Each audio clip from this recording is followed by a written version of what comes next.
the question is asked, where did all these autistic people come from? Or did they really, or did they not exist? Is it all some big fuss? Where were all these autistic people who are autistic adults? Why did we not know if they're around for 20 years, 30 years, 40 years, 50 years? Well, part of the answer is, well, nobody knew they were autistic, including the person themselves didn't know they were autistic. Like with lots and lots of things in the world, we just weren't looking properly at people.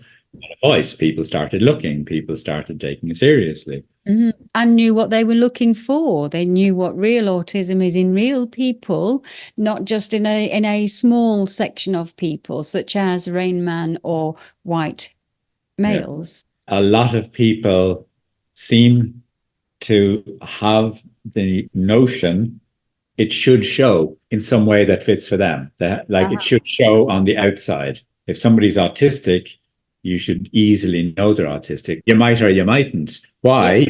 Because it's on the inside. Yes, that's it. Primarily, being autistic, it's something on the inside. It's about who we are and how we experience the world and how we process the world and our priorities and our strengths and things we find difficult and so on. I think actually a big eye-opener for a lot of therapists is actually this does not have to be obvious on the outside.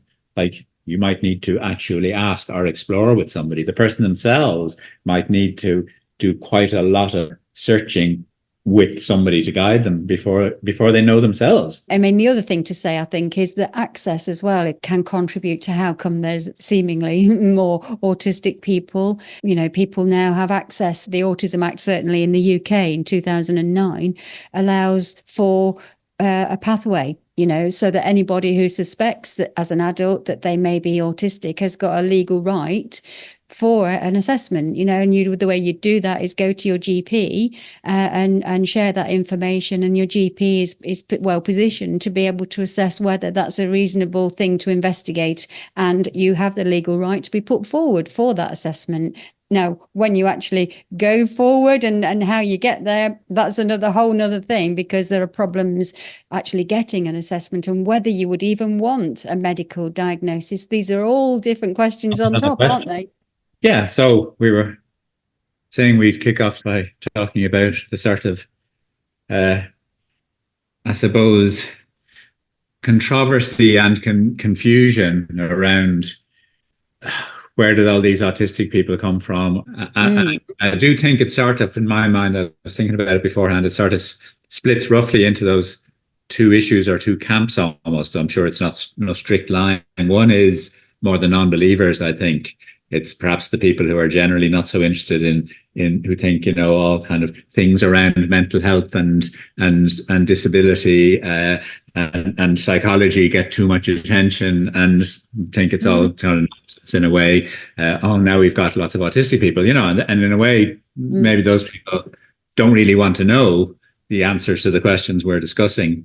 Yes. But of course, there are people who are more just surprised and confused and maybe a little bit dubious. And I think a lot of therapists fall into that camp, as in, but okay, but then how did I not know? And what does that mean? And how would I know? And all those questions. Yeah. So how did we get here to this point in history where we're saying actually at least 2% of people are autistic? Yeah, that's right. Yes, it is at least 2%. And it's hard to pin it down, isn't it, to actually find out exactly how many. There are lots of studies done, and of course, this has changed over time. I think I read somewhere that in the last 2 decades, there's been an under 800% increase in people being diagnosed, like formally getting a medical diagnosis. That's an interesting statistic, isn't it? It is. And I think it's the kind of statistic that some people don't like. Some people reject, in fact. Other people just are very uncomfortable with it. They think, but that can't be. Surely that is then just a fashion or a mistake or something, because those autistic people weren't around before and now there's something causing an increase. People find it hard to get their heads around. Actually, we just didn't know. Like with lots and lots of things in the world, we just weren't looking properly. We weren't thinking clearly. We weren't giving it priority. We weren't giving a voice to people. These are all the things that I think that's what we'll be talking about, like People got a voice, people started looking, people started taking it seriously. And knew what they were looking for. They knew what real autism is in real people, not just in a small section of people, such as Rain Man or white males. Yeah. Yeah, Well, boys. actually, that was the other point that was on my mind just before we started, was that actually I think that is a really good starting point around this question. And that is a lot of people seem to have the notion that it should show in some way that fits for them. Like it should show on the outside. If somebody's autistic, you should easily know they're autistic, which makes as much sense as you should know if somebody's gay or straight, you know? Yeah. You might or you mightn't. Why? Yes. Because it's on the inside. Yes. It's That's it. primarily, and so a good starting point, I think, is, well, look, this is an inside job. Being autistic, it's something on the inside. It's about who we are and how we experience the world and how we process the world and our priorities and our strengths and you know, things we find difficult and so on. But whether that shows on the outside is quite a separate issue. Now, it often does, but it doesn't have to. And therefore, there's actually no particular reason why people should know whether there's 1% or 20% autistic people in the world, any more than they should know whether 1% or 20% gay people in the world. The only way to find out is to get someone to do the statistics in a reliable way, because otherwise you can't know just by looking around your office and thinking, well, I don't see many autistic people, you know.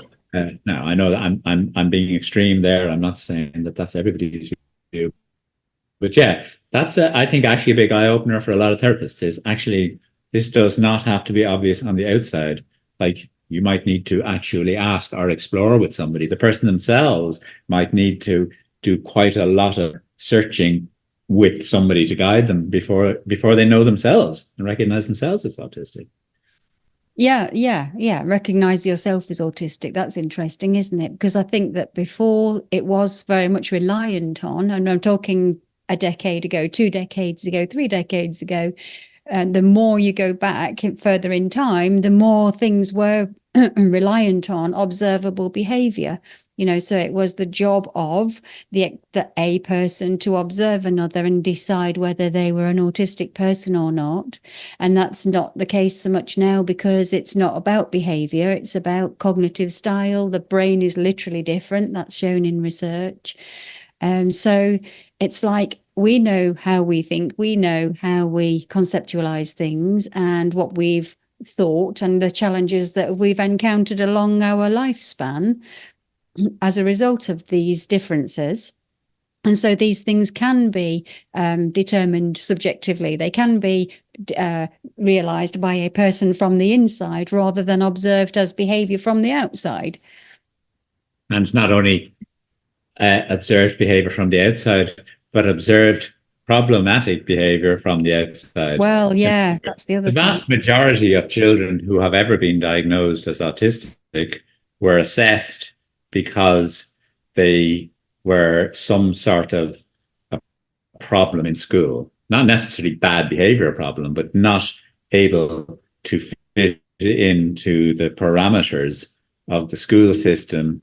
Yeah. In the way that was seen desirable. That's why they're assessments, you know?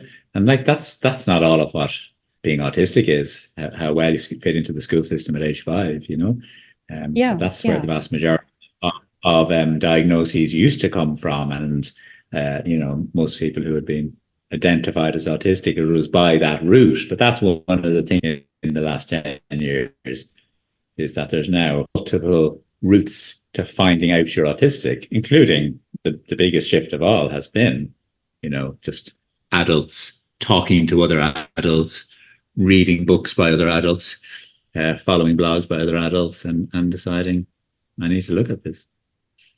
Yeah, absolutely. I mean, the broadcasting, the ability to broadcast has opened up so much, hasn't it? So which could explain the correlation between you know, so the use of social media and the viewing of the ability to be able to speak and let people know about your life, know about what you know about your own life and what you've found out, has been so illuminating, because people have been able to see reflected back to them what somebody else is embodying or the challenges that they've encountered, and it seemed familiar, and then they have investigated it further.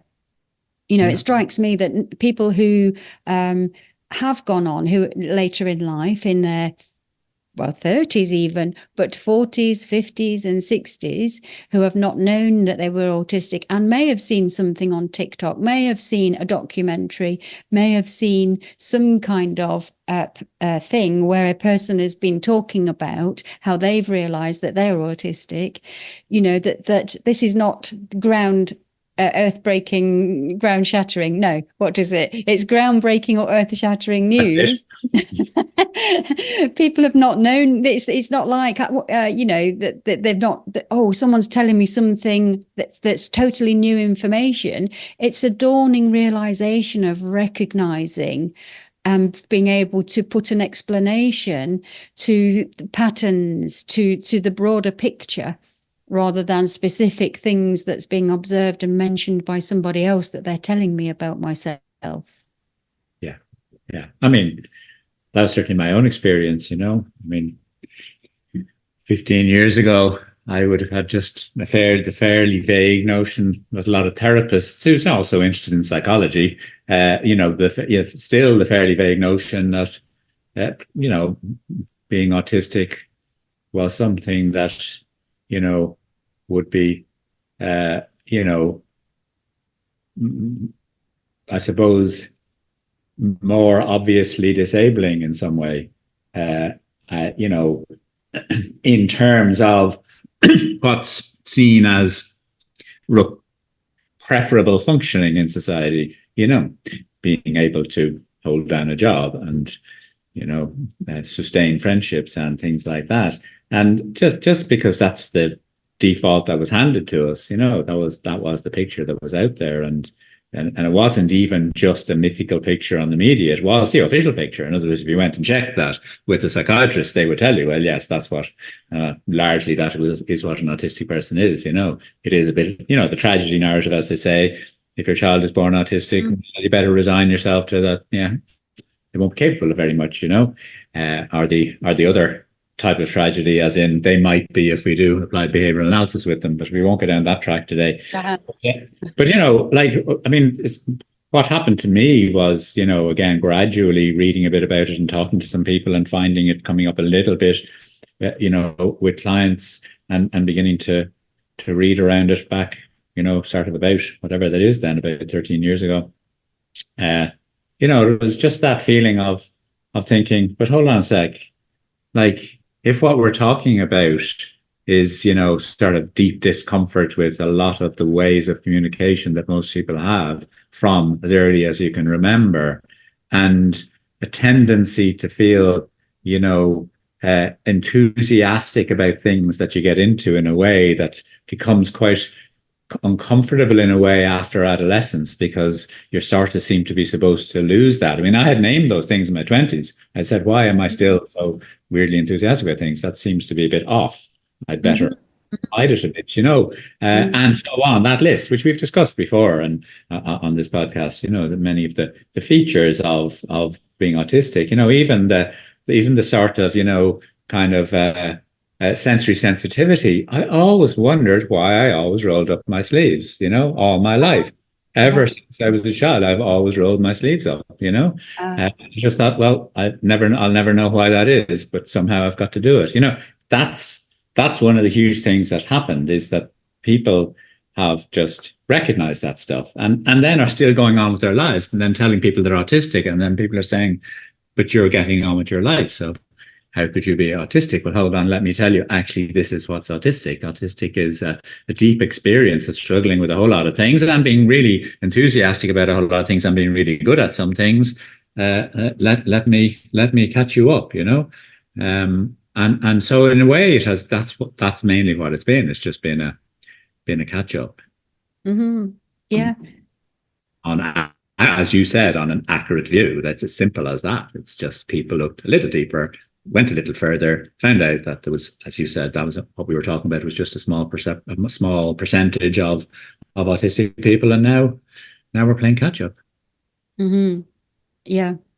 So yeah, I was just going back to what you were saying, which is in the end of it all, it's where, you know, realizing that what we identified as being autistic was only identifying a small percentage and a small, kind of pocket of people who are autistic, and a small amount, a small percentage of what it means to be autistic. And now we're playing catch up. So, Yeah. that's the first thing we're saying is why is this happening? Because we're just playing catch up on new knowledge, on growing awareness, which hopefully is a feature of society. Hopefully it's not going to be reversed in the next few decades. But by and large, over the last number of decades in society, we've been largely catching up and learning new things and seeing things more progressively and more broadly. And autism is a case in point, I think. Definitely. And I think that the fact of people broadcasting and talking about their lives on blogs as well as on video, and in social media groups, and sharing that information, where things may have seemed like subtle or negligible, or one is compensating for such things, so you just get on with it, don't you? And you don't really give any thought as to deep analysis as to whether other people are exactly experiencing things the same way or not, because you just move on, but hearing it said back to you, then they don't become so subtle, they don't become so negligible after all, because it becomes noticeable instead. That's it. Yeah, it draws attention to it. It validates in some way. It puts language on it. It helps you to see, it more clearly. Totally different experience then. Yeah. And as well, when you think about clinicians,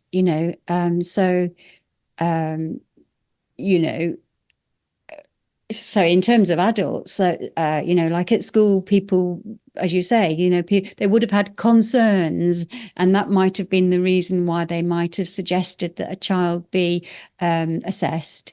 Whereas for adults, we're talking about how the adult themselves have thought about, it's come from inside, where they're thinking, hang on a moment, this is me, this is something to do with me.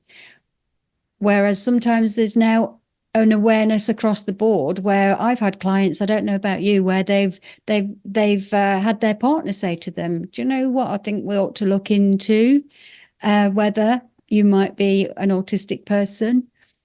Not said in an accusatory way, not intending to win some kind of point scoring or battle, but literally saying, hey, there could be a whole world of information that we just haven't considered because we didn't know about, and shall we look into it? Yeah, there is now that, of course, that domino effect. Last year, his daughter in her 20s had discovered she was autistic and said to him, Dad, you're autistic, go and talk to someone, find out about it, it'll help you, Yes. And it did, it did help him. Yeah. Find a lot of things for him in his past and in his personality and in his difficulties, it just clarified them a bit. Yeah, absolutely. Yeah. And just throws light on aspects of the person. I mean, there's a whole other question that have people of not so much around the how this happening but is it even a good idea? The people who say, well, why, what's the advantage in a label? Maybe we'll treat that as a separate discussion, what's the use of knowing you're autistic? But I think, as I say, separate track. But the other part, I think, of this picture, you were saying there that it's, that the big change, big part of the big change is adults beginning to look at this for themselves. And then, of course, that spins off into adults being more likely to look for it in their own children or keep an eye out for it. And so full circle back to childhood, but not necessarily because there are problems, or, but simply because, you get interested and you get aware. And the other thing is then it's like those adults who do discover, the question is asked, well, where were all these autistic people who are autistic adults? Like, again, why did we not know if they're around for 20 years, 30 years, 40 years, 50 years? Well, then, I mean, some of the answers seem to lie in that, direction of, well, they might just be the people that we think of as a little nerdy or eccentric or serious or something like that, So we have in a way identified something about them, but we just don't know that could be anything to do with being autistic. And that doesn't mean every nerdy person is autistic. It's just that if you dig a bit deeper behind some nerdy people, you find actually there's all of the features of autism behind it, But the big one, I think, that's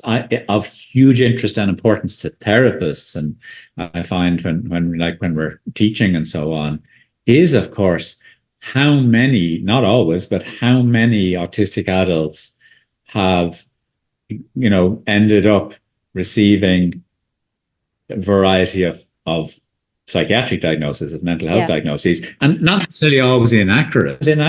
It's like they now identify.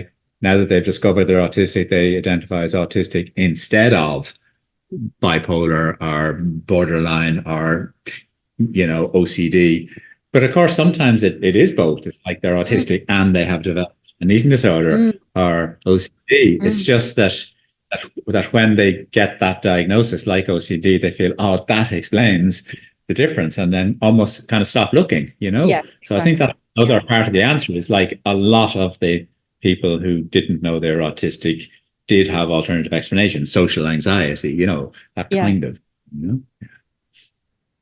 Yeah. And the problem with that, of course, is that if they've then gone on and had like treatments for that, either therapeutic plans or medications, then the ways that might have not matched them, it might not have been helpful, So, for example, social phobia, for example, it's not all irrational thinking. It's not a mismatch of imagining compared to reality. It's based in reality, and that there are real challenges. There are the undercurrents, the vibes that people can feel about the differences that nobody can put into words on both sides, the autistic and the holistic person. Exactly. And not only that, there's another difference between, what presents as social phobia and kind of social phobic elements to it, but presents as social phobia in an autistic person is how much of the difficulty actually lies in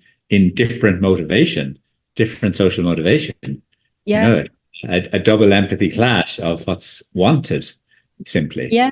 In the first place, what would work, what would meet needs, it's like a real cultural clash, like between a very reserved culture and a very out there culture, and that, if you don't get that, and when I say if you don't get that, I mean partly if the therapist doesn't get it, but also just if the person themselves exploring it doesn't grasp that, they're not really hitting the core piece that they need to hit, which is I am substantially fundamentally different. I'm neurodivergent. I'm autistic.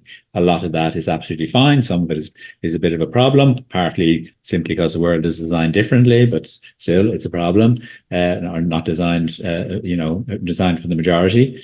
But a lot of it is just, well, that's not what I want. This is what I want. I don't want small talk. I want serious talk. Social struggle that isn't strictly social phobia, as you say, in the usual sense. Yeah, that's right. It's an interesting topic, isn't it? Because as you're talking, literally, this has only just occurred to me. I'm wondering whether it can be social phobia and or autistic social anxiety, literally anxiety about socially constructed situations, rather than, because social phobia in its purest sense, I was led to believe when I was training in CBT, actually, after I'd done my transactional analysis training, that is fundamentally it's about confusion, if you like, or doubt, or about one's social concept of oneself. In other words, believing you're not good enough, believing that you are not adequate socially, that there's something about you that people are going to notice that isn't really there. Whereas for the autistic person, yes, that may exist in some ways, but also it can genuinely be anxiety about social expectation or social pressures, or people are going to expect me to be sociable in a certain way, and that's making me feel really anxious because. Well, I think you can have both, and I'd love to talk about it specifically. Actually, it's an area that I've experienced it myself. Social anxiety, and I'm autistic. But because I think you can develop social anxiety as an autistic person in the more classic sense, but also it's very confusing unless you also learn you're autistic. But what it reminds me of, and as I said, maybe we'll come back to it. It reminds me of is, um, like classic social phobia is presents itself when you're in a situation where some part of you knows that these people are fine and they don't judge you and they like you, but you're carrying a deep fear from the past, like because you were bullied or whatever, very critical parents, fear of judgment, which it's a bit like any phobia. It's like someone who's afraid of flying. They don't stop other people flying. They say, "Bon voyage, have a great time." Yes. No, rationally, it's not dangerous, but they cannot shake the fear of it. And so, I think classic social phobia people think, I know these people aren't like the people who bullied me, but I keep feeling That's like they it. are. I Yeah. keep feeling like they're judging me, even though Yes. they're not. And that I think Yeah. is also possibly develops for some autistic people. But I think the autistic social anxiety, rather than social phobia or social anxiety disorder, is more like what people experience when they're abroad or at a wedding where they know nobody bar the bride. Do you know what I mean? And Yeah. they're just simply in a difficult social context, Yeah. a challenging, difficult, out of their depth social context. And that's just, if you like, just normal social anxiety that any of us feel if we're out of our comfort zone. I think that's the bit that autistic people feel. But the puzzling bit is they're not in a foreign culture and they're not amongst people that they don't know. They experience that feeling in their own culture. And to me, that captures an awful lot of my own history, for instance, is that I did develop some of that social anxiety, but I also just spent my whole life feeling like I just didn't understand the culture around me and was out of my depth. So yeah, fascinating topic, that in its own Mm. right. And that actually things have genuinely gone wrong as well. I remember myself being around, at a certain age, and particularly around the age of 16, 17, 18, well, 16, 17, really, it was excruciating because I knew that I didn't really know what to do because I was a child, and now I'm not a child anymore. At age 16, I'm going to grown-up parties and things like that.